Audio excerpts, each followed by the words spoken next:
here. Oh yeah.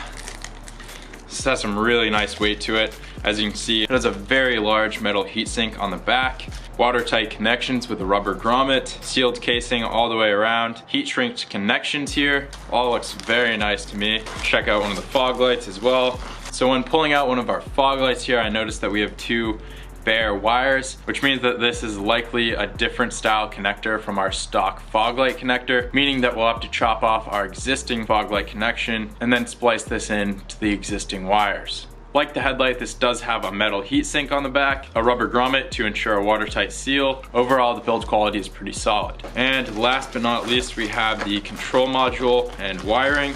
So I presume that these are the headlight adapters. Both connectors are 3 pins, but as you can see, they're different styles. These seem to be nicely constructed adapters. We then have our main control box, which is a little bit smaller than a credit card, as you can see here. And then we have our wiring to go to each of the lights. Essentially, this is gonna be our main base.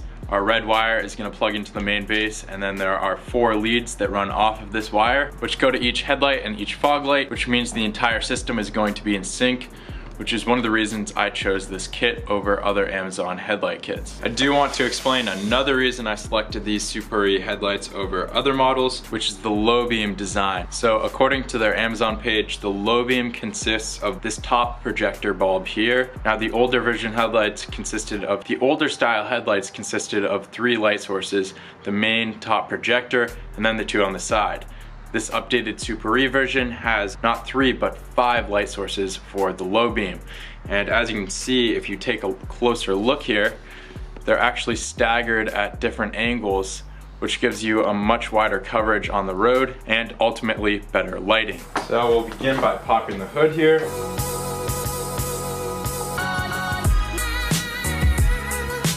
We'll begin by removing the front grille here. In order to do so, we need to remove 6 of these plastic grommets located on the top of the grille. You want a basic flathead screwdriver and a plastic pry tool to remove this grommet. We'll insert our flathead in the top part of the grommet, pop it up like so. You can use our plastic pry tool to pop it up the remainder of the way, and then insert it in the base of the grommet and pull it out like so.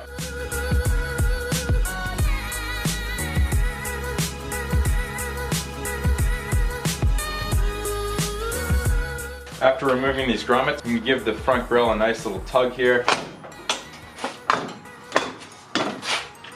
which will release it, but don't try to pull it off just yet. We do have to disconnect our turn signal cables. Simply take a flathead or your fingers and release this red safety latch, like so, which will then allow you to press down on this black tab, which will release the connector from the bulb.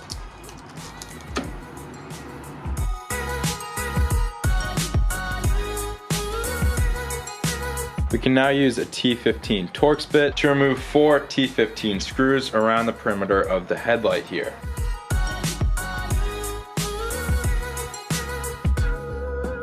As you can see, this will release the headlight because removing those 4 screws releases this metal retaining band, which is responsible for holding the headlight in place. Hold on to this because we'll be reusing it. Similar to before, use a flathead screwdriver or your finger to release this red safety latch. Then press down on the tab and disconnect the connector. At this point, we could install our new headlights, but it wouldn't do us any good because we do not yet have the connection for our RGB halo lights. So the next logical step here is to install our control box and run the 4 wires for all 4 of our RGB halo rings. Now for our power source, most people are going to want a switched power source. That power source is only active when the car's key is turned in the on ignition position. So we're going to come over to the fuse box here, pop these 2 tabs to open it, and you'll now want to select a switched fuse. I've decided to select the M6 fuse, which is for the driver's side cigarette lighter, which, as you probably know, is turned off when the car is off, which is perfect. Now the M6 fuse is located over on the right here. It's this yellow 20 amp fuse. You can grab our little fuse removal tool here. We'll stick it over the M6 fuse, pull it out like so. Now this M6 fuse that we removed is a 20 amp fuse. However, we are going to be adding on these halo lights, which is going to be drawing a little bit more power, obviously. So I'm going to be upping my fuse to a 25 amp fuse. Now our control box is going to be located in this vicinity here, which leaves us a pretty straight shot to the negative battery cable to ground it. You could also ground it on the body here, but I prefer just to go directly to the battery. But having it in this location means that our cable is going to have some extra distance to run around the control box and into our fuse. So I've stripped back the positive wire bit. I have an extra piece of wire here. I'm going to strip it back and I'm going to join the two wires with a butt splice connector. This is now all ready to go. One thing I do need to do though is use this rounded file and make a slight indent in the fuse box casing here to allow the wire to run out. It really doesn't have to be too deep because we don't want to disturb the watertight seal. We'll now take the wire and we'll wrap it around one of the blades of the fuse, and we'll wrap it around one of the blades of the fuse that we'll be inserting into that M6 slot. As you can see here, the wire is securely wrapped around the blade of the fuse. Now we can insert it into the fuse box. So as you can see here, I have our positive wire very snugly fit into the fuse here. It's not going anywhere. So we can now run it through that little indent that I made with the file. As you can see, it's a nice flush fit. As you can see, it's a nice flush fit there. Make sure that stays positioned where it needs to. I had to put the camera down to do this with two hands, but we want to make sure that this cable is routed properly in the filed out area. Make sure that it runs properly out of the fuse box. So as you can see, this gives us plenty of slack to mount our control box wherever we want, and it also to have the negative wire line up with the negative terminal of the battery here. I've checked out numerous different mounting options for the control box, and I found right here this plastic wall is a perfect location to mount the control box. The only problem, of course, is how do you get a drill in here? So it's easy enough actually to remove the battery on the Wrangler. We just have these two 10mm nuts on the leads, of course, and then hidden down on the left side of the battery here is a 10mm bolt which holds that plastic retaining piece, and once removed you can easily slide the battery towards the side of the car and lift it up and out of the engine bay.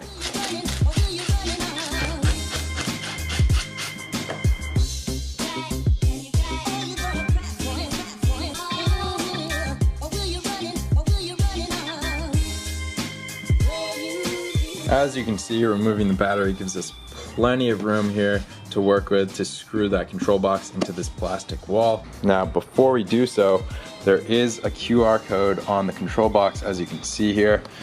I highly recommend downloading a QR app before mounting up the control box, because once we put it in there we won't be able to scan it. So download a basic QR code reader.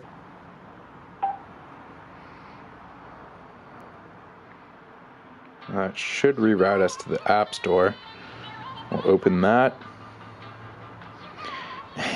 And yeah, very unlikely that you'll find the app just by typing in the name because it's some Chinese or Japanese character. So just go ahead and download the app here. So we'll get that all downloaded, so it's all ready to go once we have this installed. So I've got two self-tapping screws in the control box, as you can see here. I'm just gonna mount it up right here on this plastic wall. I've taken a look behind here and verified that there aren't any wires in the way, so we're all good to go ahead and mount this right here on the plastic wall. Now that we've got the control box mounted up here, we're gonna reinstall the battery. So we're just gonna slide into place under this retaining edge here. We're gonna reinsert our retaining block and tighten down the 10mm bolt and reinstall the negative and positive leads. Just a quick note, I found that lifting up and repositioning this pump here makes it a lot easier to get the battery in there. Sort of hook it around the fuse box here, just careful not to break any of the hoses. That'll give you a little extra room here to maneuver the battery into place.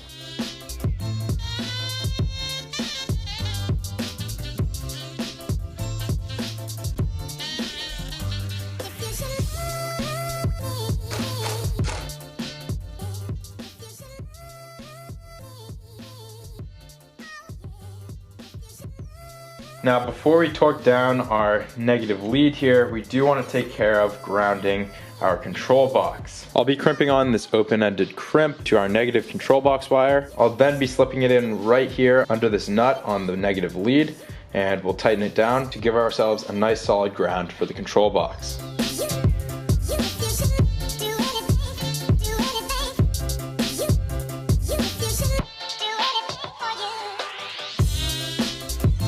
I'm really happy with how clean this setup is so far.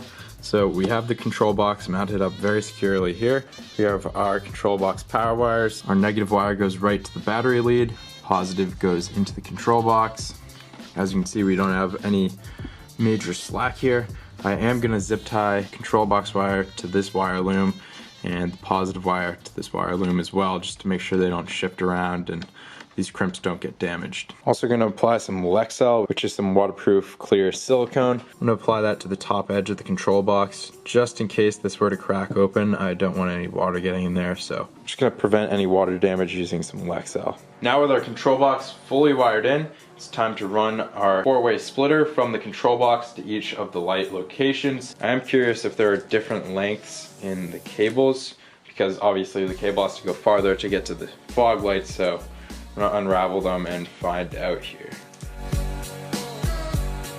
Alright, so just right away after unraveling it a little bit, it's pretty obvious that they're all the same length, meaning that we're gonna have quite a bit of excess in the headlights, especially the front right one, just because it's so close to the control box, but that's not a problem. We'll just zip tie the excess wire. Basically the process here, we're gonna connect the red connector to the control box. Just grab the control box wire, match up the little keyed notch on the connector,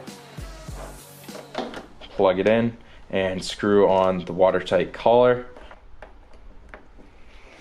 As you can see, this wire goes to a 4-way splitter here, at which point the signal separates into 4 different wires, all of equal length. They have a similar style connector here, which is gonna plug into the headlights and fog lights, and ultimately this will control our RGB halo rings. So I'm not gonna film the entire process of routing the wires. It's pretty straightforward and that would just be boring to watch. So definitely not worth filming the entire process of zip tying this down and routing it, but I am gonna give you a little update on how I'm routing it here. The first wire going to the passenger side headlight, I didn't even need any of the wire. I just zip tied it all up right here. And as you can see, it comes out right in the headlight socket. I ran the second wire straight down by the side of the radiator and it comes out just behind the front bumper. And here's how I'm doing that. I'm using a cable snake that I fed up from under the car, and I just laid a shop light where I wanted the cable snake to come up so I could see that easily from under the car. Fed it up here. I'm just gonna use some Gorilla Tape to tape one of these wires on, pull it down through, and we'll be all set for both of the fog lights here. And then very straightforward for the driver's side headlight here, just gonna zip tie up the excess and secure it somewhere, maybe even right here on this piece of plastic, and have the lead go right down to the headlight. Alright, at this point we are fully wired up. Got all of our connections here for both the headlights and both the fog lights. Obviously we still have to deal with the slack, but I won't zip tie that up until we have wires actually connected to the fog lights. Now I believe it is possible to remove the fog lights with the bumper installed, but it is extremely tight in there and it's nearly impossible to show you. So I'm gonna throw the Jeep up on the MaxTrax lift here, just to make my life a little easier, both removing this and showing you the process of doing so.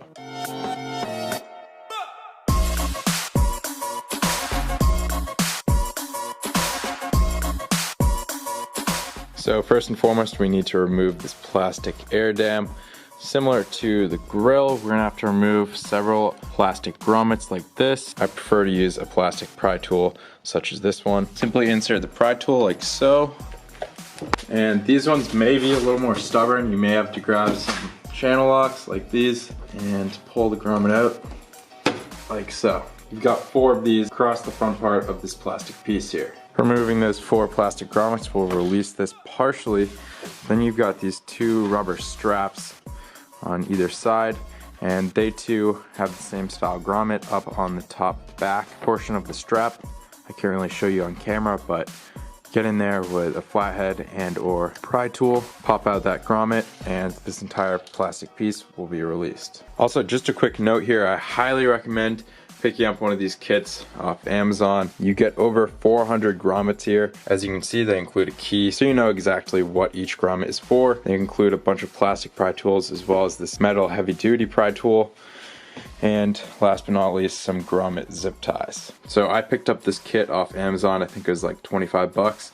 Definitely well worth the money. So as always, I'll leave a link for this down below. It's now time to remove the bumper itself. The bumper is retained by 8 18mm nuts, 2 located here, here, here, and here. As you can see, here are 2 of them just to the right of the fog light there.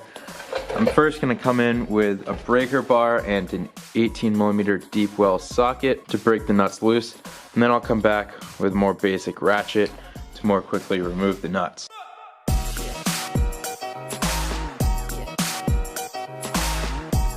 Now, when pulling off the 18mm nuts, you're going to run into some unavoidable difficulty of a pump located on the driver's side here. So do yourself a favor, pull out the 2 grommets on this plastic air dam piece, remove it, set it aside with your other plastic piece, and this will allow you much better access to get these 2 18mm nuts, particularly the top one here, as it's located directly across from the pump here. I've tilted the bumper forward a bit here just to show you this a little more easily. So as you can see, our fog lights have a simple quick disconnect connector. Just going to press in on the tab and pull it off to release it. Same on the other side here. And then lastly, the fog light wire loom is affixed to the bumper here, so I recommend using a plastic pry tool to pop these out. After disconnecting your fog lights and removing the wire loom, you can then remove the bumper like so. At this point, swapping out the fog light is pretty straightforward, and it takes far less time than actually removing the bumper, which is kind of annoying, but we just have 4 Phillips head screws around the outside of the fog light, so we'll remove those. After doing so, you can pull out the fog light. When installing our new Supari projector fog light here, we want the DOT text to be on the top of the bumper, so we'll drop it in. And then simple enough, we'll just resecure it with the 4 stock Phillips head screws.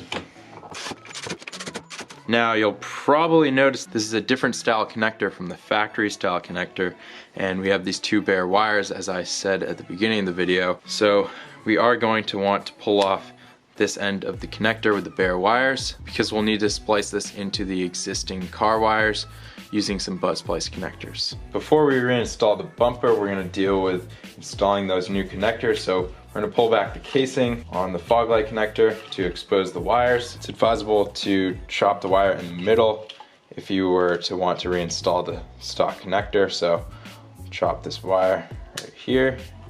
Do the same with the negative. So I'm going to save this connector if for some reason I ever wanted to reinstall the stock fog lights. So we'll strip back these wires just a little bit here. Grab our new connector that comes with our new fog light, a crimp tool, and 2 butt splice connectors. So before we crimp it, we want to slide on some heat shrink tubing, because we do want to make sure that this is waterproof, because it'll more than likely get submerged when we go off-roading. So we'll slide our heat shrink right over the wires here, grab our butt splice connector, and we'll connect black to black and red to white. Once these are crimped up, we can slide the heat shrink tubing over the crimp. We'll now grab our heat gun and we'll shrink the tubing around the wires. After heat shrinking our wires here, we can then slip this cover back over the wire, and we're now all good to go to plug in our new fog lights. We're just going to repeat the identical process on the driver's side here, butt splicing on our new connector, heat shrinking the connections, and then reinstalling the cover. One last thing we should do before reinstalling the bumper is taking care of our fog light halo wires. So as you can see, they're fairly close by here. We just need to zip tie them along the existing fog light wire to the same location as the fog light connector itself. So here's my completed wiring setup. As you can see, I zip tied the cables to this casing here, brought it out, zip tied up the excess, and I put these 2 connectors at the same length. Same thing on the other side here. And of course, we have our wires for both the headlight halos as well. At this point, we can now reinstall the bumper by installing our 4 metal plates that act as washers and our 8 18mm nuts that go on the back side of the bumper. Alright, front bumper is completely installed along with the fog lights, which are all hooked up and ready to go. So I'm going to lower the Jeep down and we'll get those new headlights installed. We'll reinstall the grille, and then we'll get to fire these things up and see what they look like. Now for probably the most exciting part, we get to install the new headlights. As you can see, I have the adapter hooked up to the headlight here, allowing us to connect the headlight with the factory connector. Simply rest the headlight right here, connect the headlight to the car, press in that safety latch to lock the connector in. And we can also hook up the RGB halo connector as well. You can now tuck these wires back behind the headlight, install the headlight itself, grab our metal retaining ring, put it around the outside of the headlight like so, and we'll reinstall our 4 T15 Torx screws.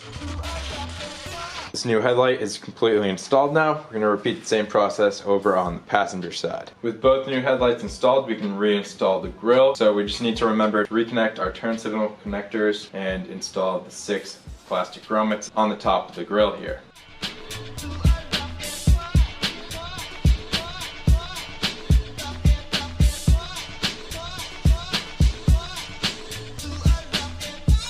Alright, I'm going to turn off the lights here, go with the key in the ignition, and this thing should fire up. We'll have to connect the phone to the app obviously, but let's see what these things look like. Oh man, that looks sweet. Turn down the exposure here, hopefully that'll help. But these halo rings look awesome. So here's the car with just the halos, as you can see. I'm gonna connect the phone to the module now so we can hook it up, so we can change the color and see the functionality of the app. I'm gonna click scan. We're scanning for the module at this point here.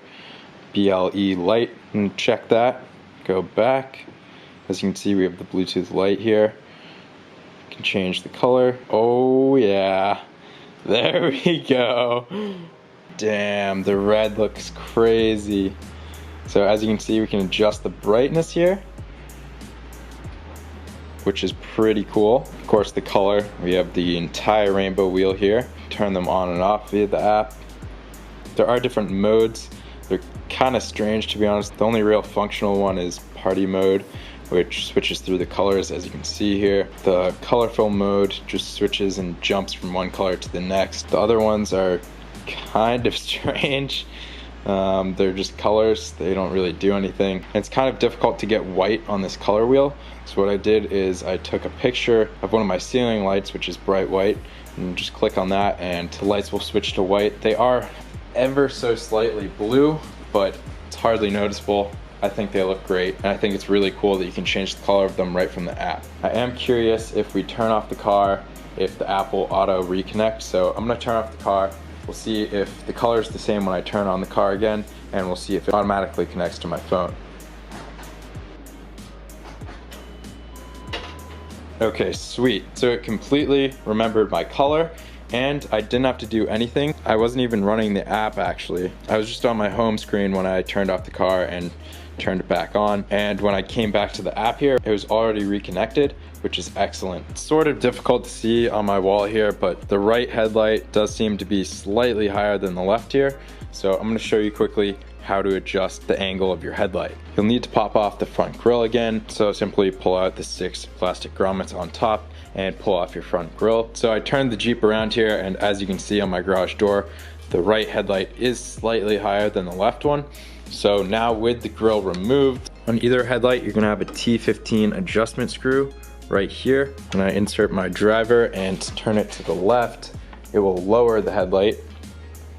As you can see, this will slowly lower the headlight here.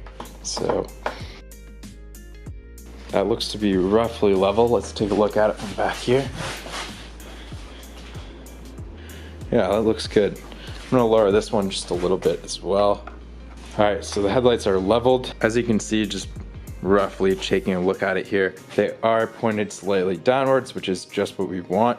We don't want them to be leveled out, because then we'll just be blinding people on the road. So they look to be at an appropriate level. I'm gonna go take them out for a quick test drive, see how they are on the road. As you can see, headlights are pretty bright here.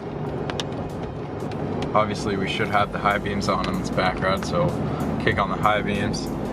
Definitely a huge improvement over the stock headlights. This is definitely a huge update in technology in terms of switching over to LED bulbs. So it does give the car a more updated and refreshed look. Also, just a quick announcement, if you're interested in winning a pair of the VIP Motos OLED sequential taillights, as seen in last week's video, be sure to share this video with 3 people you think would enjoy it. Subscribe down below if you've yet to do so, and comment down below what vehicle you'd like to put these lights on. So far, I'm very satisfied with the Super E 7-inch halo and fog light halo headlight package. The installation does take a little bit longer to do it right and to do a clean install, but it's definitely worth it. The LED headlights alone are a huge upgrade, and the RGB halo rings are just a really cool feature to have. Other than that, that's going to wrap up this video. Please leave a like below. Please subscribe if you've yet to do so, and leave any future video suggestions down below in the comments. Thanks for watching, guys, and I'll see you next time on JD Cars.